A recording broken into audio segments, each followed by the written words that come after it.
Bismillahirrahmanirrahim. Assalamualaikum warahmatullahi wabarakatuh. Awal kalam dengan nama Rabbul Izzati. Salawat dan salam kepada junjungan Nabi. Di pohon limpahan berkat segala nikmat yang diberi. Hadirin sekalian, di pentas bercerita kita bertemu lagi. Yang dimuliakan Tuan Pengurusi yang petah berbicara, Pena Hakim yang arif sentiasa, penjaga masa yang siap siaga. Tak molek jika ada alu, tiada lesunya. Tak berguna kalau ada dayung, tiada sampahnya. Tak lengkaplah cerita kalau tiada tajuknya. Tajuk cerita saya pada hari yang bahagia ini ialah kisah Nabi Muhammad di Gua Hira. Hadirin sekalian, ketika berusia hampir 40 tahun, Nabi Muhammad suka mengasihkan diri di Gua Hira. Gua Hira terletak tidak jauh dari Jabal Nur. Dari kota Mekah jauhnya kira-kira 5 km. Nabi Muhammad beribadat dan mengasihkan diri untuk mencari ketenangan daripada masyarakat Arab yang tidak bermoral. Di Gua Hira, baginda beruzlah dalam kesunyian, bertafakur tentang kebesaran Tuhan serta memikirkan nasib umat manusia pada zaman itu. Hadirin sekalian, bagaimana pula dengan umat Nabi Muhammad pada zaman ini? Ciri-ciri masyarakat jahiliah pada masa itu telah menular dengan hebat pada zaman sekarang. Gejala keruntuhan moral seperti berzina, membuang dan membunuh anak, riba dan sebagainya menjadi nanah di dalam masyarakat Islam. Sungguh sedih. Akhirnya, pada suatu malam yang bertarikh 17 Ramadan, tiba-tiba datanglah seorang lelaki terus memeluk Rasulullah dengan erat. Lelaki itu berkata, "Bacalah, wahai Muhammad." Nabi Muhammad sangat terkejut dan gemetar. Tubuh baginda menggeletar dan jantung berdegup kencang. Baginda berpeluh dalam kesejukan yang amat sangat. "Saya tidak tahu membaca," jawab Rasulullah. Lalu malaikat Jibril yang berupa seperti lelaki itu mengulangi lagi permintaannya. Rasulullah tetap menjawab, "Saya tidak tahu membaca." Setelah kali ketiga, jawapan baginda tetap sama. Jibril akhirnya berkata, "Iqra' bismi rabbikal ladzi khalaq. Khalaqal insana min 'alaq. Iqra' wa rabbukal akram.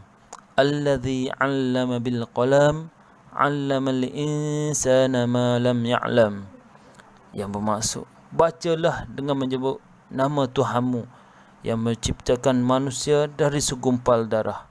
Bacalah dengan nama Tuhanmu yang amat pemurah, yang mengajar manusia dengan kalam.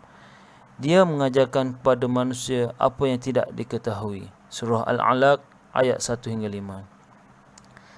Tersemat erat sejarah agama, kukuh terpahat di hati umat. Surah Al-Alaq, wahyu pertama di Gua Hira menjadi tempat. Para hadirin sekalian, intipati surah Al-Alaq adalah amanah sulun Allah untuk mendapatkan ilmu pengetahuan. Bermula dari pengisytiharan Iqra' oleh Jibril pada malam yang penuh berkat tersebut, sejarah manusia berubah wajah. Banyak kemajuan kini seperti bidang sains, teknologi, geografi, matematik dan seumpamanya adalah bersumber daripada usaha-usaha awal umat Islam yang digerakkan oleh wahyu pertama, Iqra'. Oleh itu kawan-kawan, marilah kita belajar bersungguh-sungguh. Kita sifarkan kadar buta huruf di negara kita dengan mengamalkan surahan Allah, membaca dan menulis. Luas laut merata-rata, campakkan bilis ke dalam pukat. Kerinlah laut menjadi tinta, takkan tertulis ajaran Muhammad. Para hadirin sekalian, setelah berlaku peristiwa itu, Rasulullah pulang dengan penuh rasa gemetar, lalu diselimuti oleh Khadijah yang cuba menenangkan baginda. Diceritakan kepada Khadijah tentang kejadian yang telah berlaku.